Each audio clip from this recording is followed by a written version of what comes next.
ಆಗುತ್ತೇವೆ. ಒಂದು ವೇಳೆ ದೇವರ ವಾಕ್ಯವನ್ನು ಮರೆತು ಬಿಡುವುದಾದ್ರೆ ಆಶೀರ್ವಾದದ ತೋಟದಿಂದ ಹೊರಗೆ ಓಡಿಸಲ್ಪಡುತ್ತೇವೆ. ಪ್ರಿಯರೇ, ನಮ್ಮ ಬಂಧುಗಳು ಮರೆತು ಬಿಡುತ್ತಾರೆ, ನಮ್ಮ ನೆರೆಹೊರೆಯವರು ಮರೆತು ಬಿಡುತ್ತಾರೆ. ಯೇಸು ಮರೆಯುವುದಿಲ್ಲ.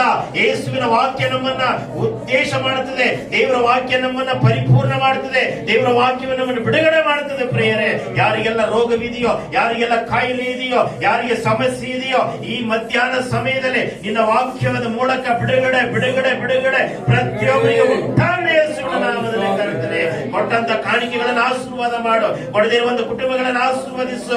ದೇವರಿಗೆ ಕೊಟ್ಟಂತ ಕರಗಳನ್ನ ಕುಟುಂಬವಾಗಿ, ಮಕ್ಕಳಾಗಿ, ಯೌವನಸ್ಥರು ಎಲ್ಲರ ಆಶೀರ್ವಾದವಂತಲೇ ಕರ್ತನೆ. ನಿನಗೆ ಸ್ತೋತ್ರ. ವಾಕ್ಯವನ್ನು ಅರ್ಥ ಮಾಡಿಕೊಂಡು ನೆನಪಿನಲ್ಲಿ ಇಟ್ಟುಕೊಂಡು ಮನೆಗೆ ಹೋಗ್ಲಿಕ್ಕಾಗುವಂತೆ ಸಹಾಯ ಮಾಡು ಕರ್ತನೆ.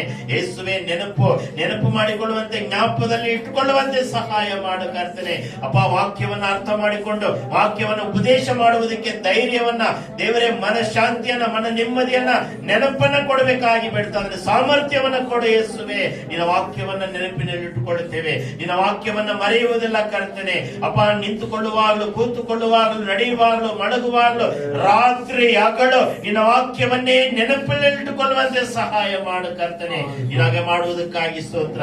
ಯೇಸುವಿನ ಹೆಸರಿನಲ್ಲಿ ತಂದೆ.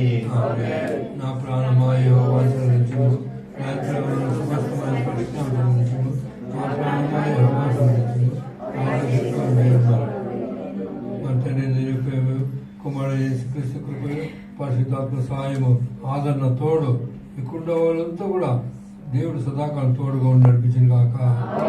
హల్లెలూయా.